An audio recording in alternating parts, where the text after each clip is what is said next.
On behalf of Athletic Director we welcome you into this lesson of lessons learned as being an athletic director. I'm Dave Harding, director of Blue Devil Network at Duke Athletics, joined now by two veterans of the business and the game in the industry, coming from the Collegiate Sports Association.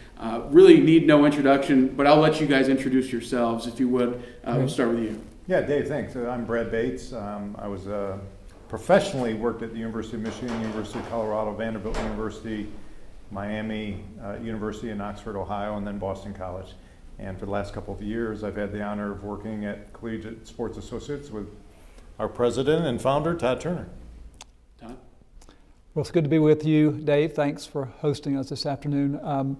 Brad and I have a lot in common. We worked together for a number of years. We were together at Vanderbilt, where I was the athletics director there. Brad went on to be the AD at Miami of Ohio, and then same role at Boston College, and now he's teaching at UNC and working with us at Collegiate Sports Associates. But together we've got 6 athletic directorships under our belts.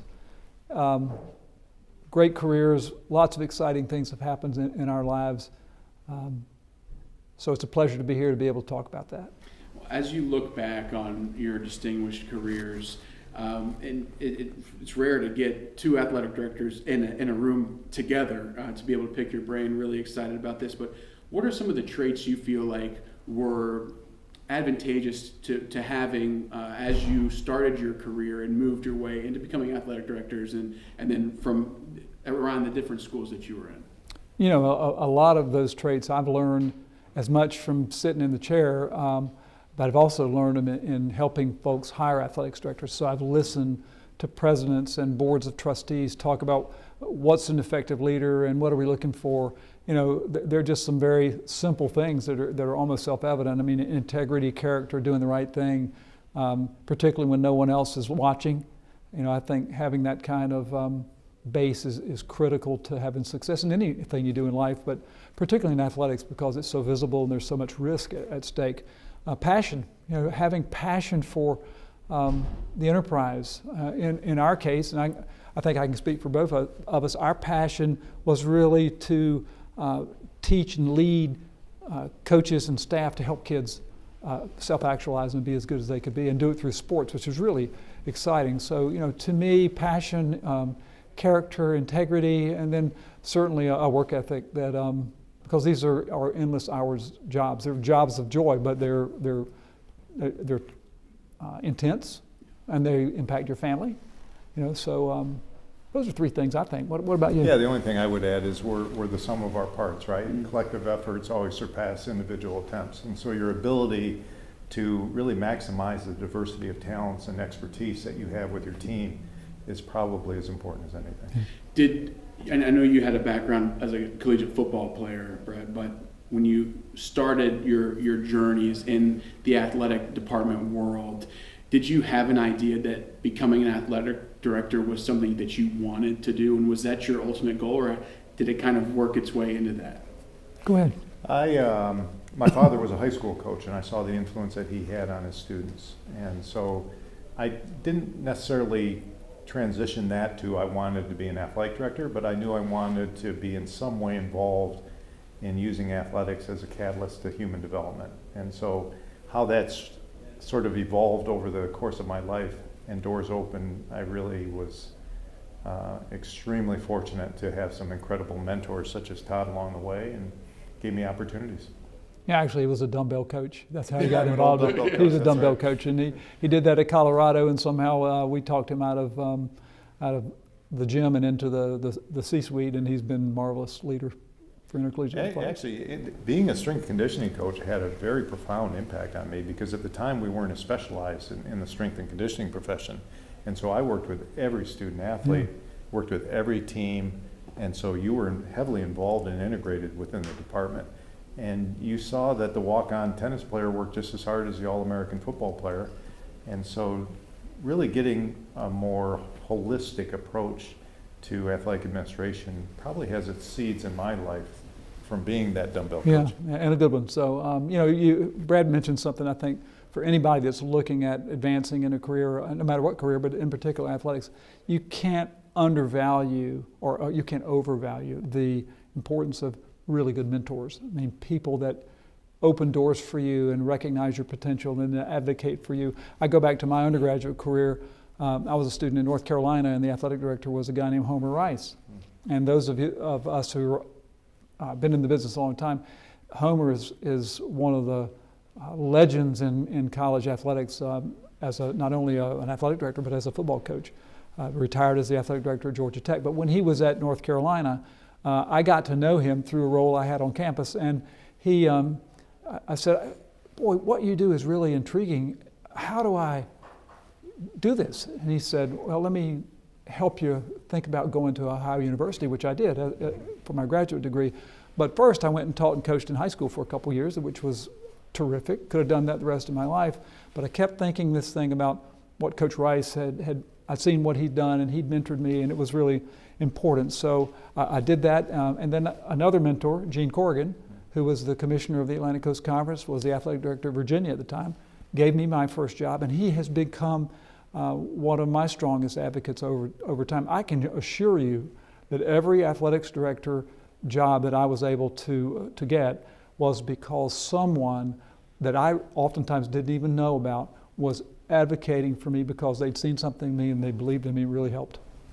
Both of you, let's jump back to before you got your first athletic director position. There are a lot of people across the country right now in senior level management positions in athletic departments that are looking to make that next jump. Mm-hmm. What traits or different things are you looking for? First, I guess when trying to hire somebody or to place somebody into one of those positions, but if you can go back and think about where you were, what do you wish you had known before making that initial leap? Wow, that's a good question. Probably the thing that I think young people really need to focus on is being really, really good at the job they've got.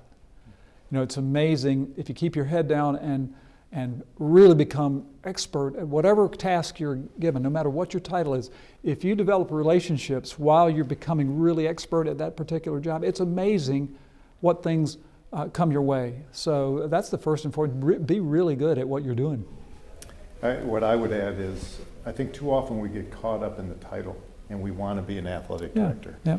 And we don't often enough evaluate institutions to make sure that we fit with the culture and the values of that school.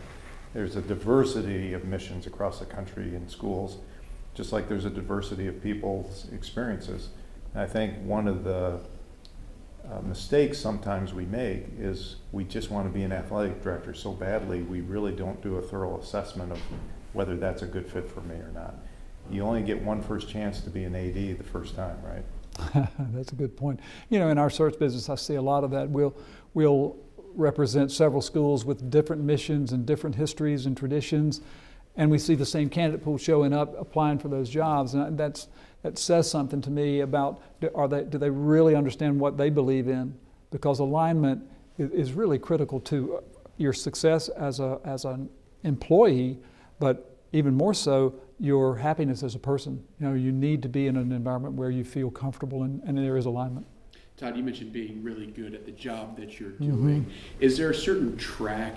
It seems like now people become so specialized early on, and the athletic world is becoming siloed in a sense. Is there a track that you would encourage younger people that are getting into the business to pursue that might ultimately put them on the fast track to becoming an athletic director? Boy, that's such a good question. You're right, it is a siloed industry. The bigger it's gotten, particularly at the Power 5 or the G5 level, FBS football, there is so much specialization. It's difficult to get a broad base of experience. Most presidents today in their athletic directors are looking for people who are rainmakers and who can provide great resources. So fundraising, marketing, media relations, communication skills are important. But I've also seen people emerge out of compliance or out of student affairs. Really what it boils down to is, do you have the personal qualifications to lead? Can you influence people? Are you a hard worker? Are your values in alignment with what the institution's all about? There are a lot of tracks that you could follow, It just seems that the ones that are generating resources right now seem to get a lot of attention. Doesn't mean you can't do it otherwise, but it's just maybe that's a skill that folks ought to know about. It depends on the school. A school could be coming off a scandal, and so all of a sudden they need someone who's well versed in compliance, for example. As Todd said, there seems to be a general recommendation that come from an area that can generate revenue. The one thing I would tell everybody that's considering being an athletic director, if our primary purpose is to maximize the development of student athletes, then the people we most entrust to do that are coaches. You need to spend time at the front lines of coach and student athlete interactions and really deeply understand the curriculum that they're developing and how they are using that to facilitate student athlete development. I know That's why he's got a PhD. with your work with Collegiate Sports Associates and finding good fits for different schools and institutions with athletic directors, when you're engaged in an interview process, this is, I guess, the question is more geared toward people who are in that stage of their lives. What are some of the things that are just no-goes when it comes to that interview process that will set you apart from the pack in the negative way in such a competitive world? Yeah. Be yourself that's not a no-go. That's a bottom line. Be yourself. I think one of the biggest mistakes someone can make is to try to portray yourself as something that you think they want. In other words, give them the answers that you think they're waiting to hear because you think it's the right answer. What you really need to do is to respond in ways that reveal who you are as a leader and as a person. There are a lot of ways to navigate your way through interviews. Preparation is important. Understanding the job that you're looking at, understanding the institution, being able to relay that through your own research. You know, I've seen a lot of people go into a job interview and not know a whole lot about the school that's really trying to hire them, and they say they really want the job, but it's clear, you know, they haven't really researched what the institution's really all about. So those that can exhibit genuine personality, be themselves, and show that they have done their homework and they're passionate about being in that particular school, I think those are two good things for the folks to focus on. No go, don't wear your rival school's colors during an interview. Right? Yeah, I hope that hasn't happened. Well, I think it has. I guess I should be careful being a Duke grad wearing the Carolina colors today. It looks good to me. I don't know. This is a different kind of interview, too, luckily. You mentioned, Todd, the relationships that you have to build, and certainly that's an important part of everything that goes on in collegiate athletics. But in particular, how about the upper level management within a university, whether that's the board of directors, president? How does an athletic director or a senior staff member need to go about managing those relationships, and how much emphasis should be put on that? Well, the most important thing in a hiring arrangement is your relationship with your boss. And an athletic director, your boss is generally the president, the chancellor of the university. As a young person, observing how university governance works, I think is an important thing, because you until you report to the president or sit on his cabinet or her cabinet or be involved with the board of trustees at a high level, you can only be an observer, you know. And so watching really effective people operate in those areas are critical. I'll give you a great example. I think one of the best athletic directors in terms of navigating in a highly political environment and doing it with effectiveness is the athletic director at your school, Duke, Kevin White. You know, he is a master at interacting appropriately with the leadership of the institution. So to model after people like Kevin White and their ability to get things done and to be a respectful peer of those leaders, that would be a great thing for someone coming along in the business to watch guys like that. Go ahead. There's great coaches across the country seem to have a common theme in their ability to maintain being relevant through the years. And a lot of that goes back to flexibility, how you relate to recruits, how you can get with your players and have them understand certain concepts. How does flexibility play into the world of being an athletic director, where you've got different issues like the name, image, and likeness saga playing out, and how much flexibility do you have to be willing to have and show during the course of a career? Yeah. Flexibility is important, but you're always true to the values of the institution and the culture of the institution. So whatever the university's mission is, you have to be embedded and aligned with it. You mentioned coaches. A lot of that success is continuity with their assistants, right? Surrounding themselves with people who have a diverse set of skills that complement one another. And the same thing's true in athletic administration, making sure that your senior staff and the people you surround yourself with complement what skill set you have, but also one another.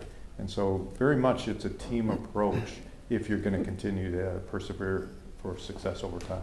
You know, when I was first in the role as an AD, I was pretty much a black and white person. You know, things were, it was pretty much down the line. I've learned over time that through study, through listening, through watching other people work, maybe it's not flexibility so much as it is ability to balance, you know, and be open to differing ideas. Your ideas are not always, it's not always that simple, you know, to listen and to be thoughtful and deliberate in your thinking. And really, you need to read and be on top of things so you can anticipate what's coming. That's very, very true. And in this world, with technology being the way it is, I mean, it's in the generation I came up in, you know, we didn't have cell phones, so it was a little different. But in this world today, being able to anticipate what lies ahead is really critical. We're at TeamWorks today, and this is one of the most dynamically creative, advancing, you know, thought entities that serve in college athletics. And we, as athletics directors, need to be thinking about what's this going to look like 10 years from now? What's football going to look like 10 years from now? How are we going to position ourselves so that we can still provide meaningful opportunities for our students? Safety, you know, technology, all those things are challenging for the newest generation. So you better be prepared, you better be flexible in knowing how to deal with all that. Certainly very important things. Are there any areas where people maybe put too much attention into certain aspects of their professional career as they try to become athletic directors, where it's you having been through it can say, well, maybe that's not as necessary. You know, you should focus your attention elsewhere or be a little bit more better balanced. Yeah, I think I kind of go back to my previous comment. A lot of people do themselves an injustice by being so worried about themselves as opposed to what they're doing. And so they miss the opportunity to really grow in their job because they're always looking over someone's shoulder to try to figure out where their next opportunity is. I think that's a huge mistake. Do what you enjoy.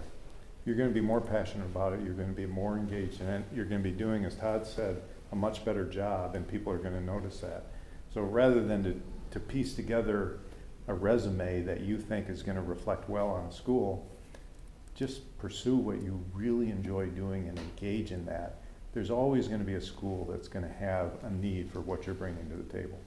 Brad, you mentioned being a weight room coach helped you understand how much work goes into every sport, not just the revenue sports, but the Olympic sports as well. And as you work your way up the ladder, I could see it becoming increasingly more difficult to get tapped into the roots, to be involved with the student athletes. And you talked earlier about how big things have gotten and the need for being siloed because you simply can't do everything all at once. How do you remain in touch with the student athletes and the people on the ground level within an athletic department when you've got so many different things moving at such a high rate of speed? Well, I can reflect on things I learned from Todd. Todd used to have the Student Athlete Advisory Committee over to his house frequently, and they'd conduct meetings and he'd serve them dinner. He'd be engaged with the captains. He would be at events. Todd had this amazing ability of sort of blurring the line between work and play and integrating his family into his job. And so his children were very much visible at practices and at events and games in ways that also showed our student athletes what it meant to be a family and how you could aspire to professions where you could fully integrate your family life within a business. Yeah, I think it's one of the greatest challenges of an athletics director at the division, well, probably any AD. And the joy, what took you into the business was the interactions that you had with the students and the coaches in particular. So there's a key for an athletic director to make this better, and that's hire great staff who can help you find the time to spend interacting with the students that you're serving or the coaches that you're working with. If you're in your office worried about, the purchase order for the new blocking sled, then you're not spending time with things that really matter in a global sense. So, having a great staff around you that can keep the trains running on time will give the athletics director a chance to maybe do some things that are a lot more impactful on people's lives, and also spend more time envisioning the future and being strategic about how you're going to get there, as opposed to actually having to do all of those things themselves. We've talked a lot about what it takes to become the athletic director, but a lot of people are still working on the steps to get to the point right before they're going into the interview process. You mentioned the ability to hire people that are of top quality, to take some of the pressure off the top. I'm curious, people get people get highly involved with certain schools and can be a career and spent decades there, have the same amount of expertise as someone who's bounced around to a bunch of different places and has experience maybe more wide ranging. How do you value that when you come down to making the ultimate decision of whether or not to hire someone? That's such a good question. I tell young folks that ask me about what are the important things about getting hired, say, this is kind of crazy, but where you work and who you work for is probably more important than what you do, as long as what you do is the best of anybody. So that means your mentors and your brand. Your brand is Duke, and that says something. Even if you're there for a really long time, that might be an asset depending on what the brand is. To move around could also have value as long as you're increasing the respect that your brand brings and developing a set of mentors. It's sort of this blend between your loyalty and commitment to an institution and jumping around, right? And gaining different ways of doing things. To me, if you're going to jump around, make sure you're leaving the place better than you found it. If you're going to stay, that to me is also symbolic of a commitment. We look at our student athletes, they make commitments to us every day. And we tell them to be loyal and committed to the team and the program, and that attributes will follow. We should reflect that behavior. And so I think there's that balance between, if you're going to leave, make sure you're leaving it better than you found it, but also that commitment to the institution and the athletic department and the program. That's well said. Yeah, you guys have both been throwing out advice like crazy here, but I'm curious if there's one piece of advice that you wish you had known when you were 35 years old that kind of provided the aha moment or made your career, would have made your careers that much easier or more enjoyable? Wow, that's a tough question. Maybe for me, a couple things. And I learned this before I was 35. And I learned this from one of my mentors. Gene Corrigan told me one time, he said, you know what? You can take your job seriously, but don't take yourself too seriously. And what he was saying was, enjoy, the experience of being around intercollegiate athletics. It's just an incredible environment to live and work in every day and to raise your family in.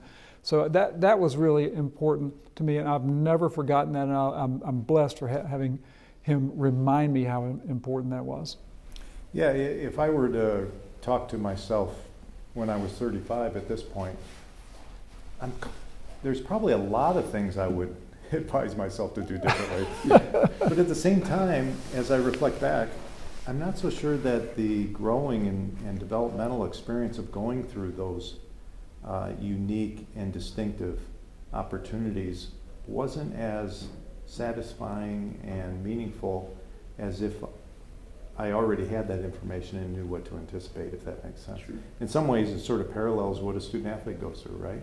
They have this athletic and academic curriculum, and hopefully they're engaging that in a way that they have meaningful experiences. How much does having someone or a resume come across your desk, someone who did play collegiate athletics, change your perception of them for the better? I think it's an added bonus. Yeah. I don't think it's a deal killer. You know, a lot of it depends on what you're doing, where you are, and what you've learned along the way. There are some terrific people who are in major leadership positions in intercollegiate athletics that didn't earn a letter. You know, so it would be an added bonus. It's like saying to someone, to be the athletic director at Duke, you need to have some Duke experience. You need to have played there. You know, it's an added bonus if you've done it, but it doesn't mean you can't be a great AD at Duke or a great football coach at Duke. Do you feel like that shaped the rest of your career greatly? What's that? Your experience as a student athlete? Oh, it definitely had an impact. Yeah. And as much as Todd said earlier, through my connections with the program and my coaches and how they became advocates for me as jobs opened up and certainly mentors.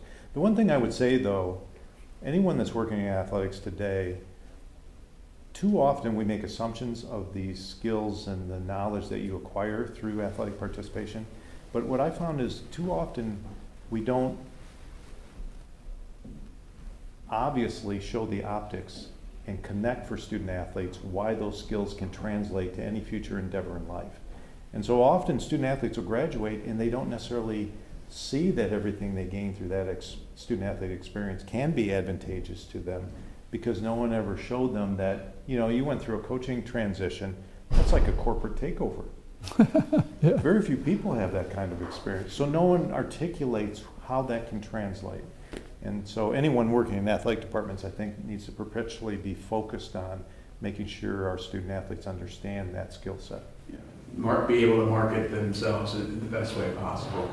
As we start to wrap up, I wanted to circle back, and there's been a consistent theme, especially out of your responses, when it comes to mentorship. And I think a lot of younger people, maybe my age, that's a lost art. It's not something that we're used to asking and to finding mentors. How do you go about, and there's so many great examples of people within an athletic department, but how, as an athletic director and having been at that level, would you appreciate someone that's coming up the ranks asking you for guidance or to stand in a position like that? I think it's a very intentional thing. It starts with proximity. You know, there has to be some connection between the people, either they work together or they're put together in some kind of a social situation. But it's very intentional. Someone would come to me and say, would you help me? Would you give me advice? You'd be amazed how many people that sit in the athletic director's chairs really enjoy doing that, you know, to help young people develop themselves. And it doesn't have to be just the AD. It could be a coach. It could be, you know, a senior woman administrator. It could be the president of the university. I mean, it's a matter of having the courage and the confidence to say, I want to grow, and I've seen what you do, and can you help me along the way? People will respond. I think Todd made it really out of several good points. Too often we get caught up in thinking our mentors should be from the athletic domain. There are a lot of smart people on our campuses. And so connecting with people across campus, whether it's faculty, as Todd said, presidents, provosts, vice presidents, alumni, graduates, donors, stakeholders. There's so many people out there who are successful and are accessible. And because you work at that institution, you have an inherent connectivity to them to take advantage of. Are you guys ready for a little rapid fire action to end this all up? Let us have it. Okay, they have not been prepped on these, so here we go. One thing and one thing only, the hardest part of being an athletic director. That's easy for me. It would be for anyone if there's a death. Mm-hmm. Yeah, it's hard for me to top that. Yeah. How about the most important campus-based leader to form a relationship with that's not the chancellor or president? No, that's not fair because it's the chancellor. Come on, these aren't easy now.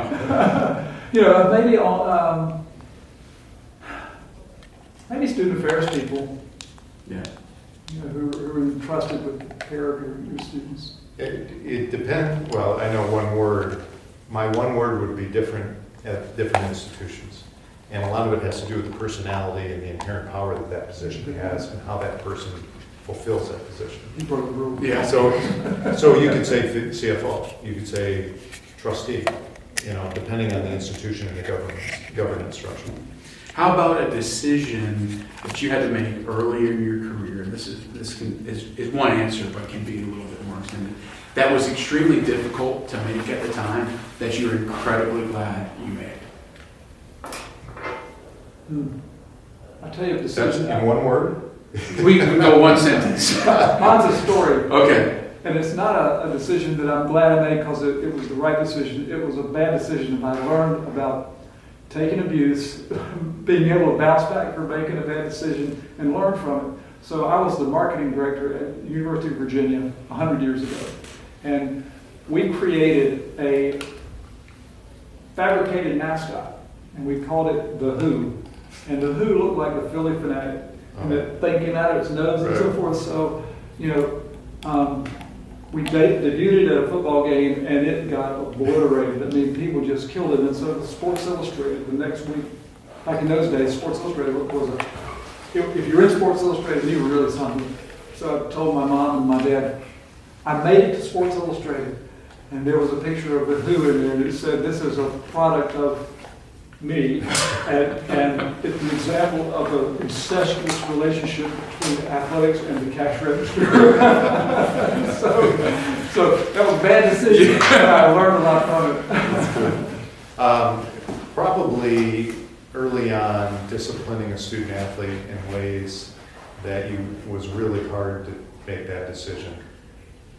But ultimately, that student athlete came back years later and said that had a significant impact on them. In the world now of immediate results, we see it with coaches all the time getting fired before they had any time to do anything.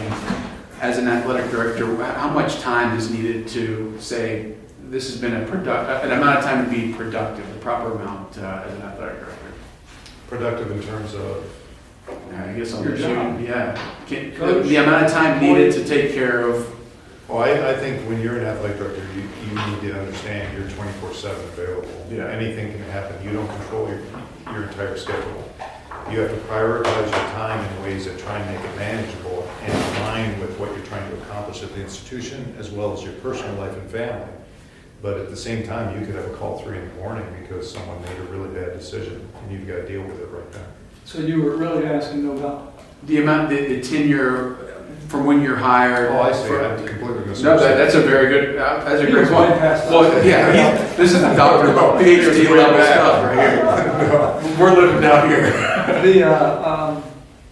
That's a great question because it's tied to the environment and the resources and the readiness of the person in the job. Some people are given enormous resources and the ability to, and a charge to get things done quickly, and they either do it or they don't. And you can measure that in a lot of different ways. In the coach's case, it might be to improve your one-loss record, but it also might be fill the stands with people or graduate your students or stay out of a compliance trouble. I mean, we're giving you all these tools to get it done, and here's the time frame, and we agree, and if it works, it works. Along the way, you hope you can support, mentor, provide the kind of resources needed to be fair. We've gotten really impatient in our business, and fairness is kind of out the window because the dollars are so great.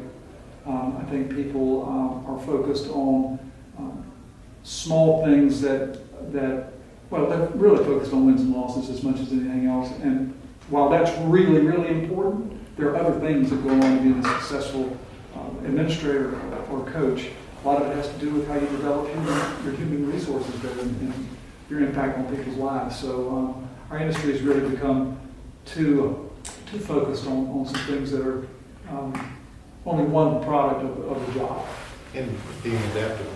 If you're hired to do something and you get that done, you have to adapt to what's the next new thing, right? You do. And there are a lot of new things every day. Yeah. We didn't have issues about NIL, No. 3 or 4 years ago. So everything changes. Well, that was the most rapid fire there has ever been. But I do want to follow up because I think you just made a really interesting point. And we hit on briefly the don'ts of the interview process. And you said to be yourself was important. When you are a senior staff administrator looking to take the next step into becoming an athletic director, finding that right fit, what are some of the things, and this will be the final question, that you want to check off to do your due diligence? What are you looking for to make sure you're applying for a job that is right for you? Yeah, first and foremost is you better know your values and what you really believe in. And we get back to that issue about alignment. If you're not in alignment with that institution, with the leadership and what their expectations are, you're in the wrong place. And so you really have to understand, what do you believe? And spend time with that and be dedicated to it.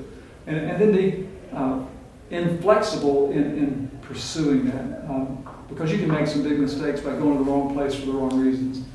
And I think that would be a career killer in a lot of ways. Yeah, I would agree with Todd. Do your homework. No reason to get involved with a school that doesn't align with your values. You're just wasting your time and their time.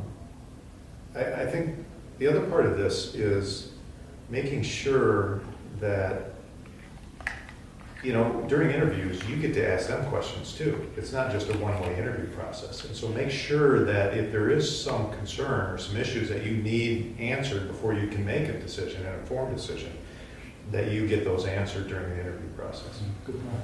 Well, Todd, Brad, it's been a pleasure to have you. We learned a lot, and I know I really enjoyed it. Thank you, Dave. On behalf of the Collegiate Sports Associates and collaboration with ADU, we appreciate you tuning in and hope to learn something today.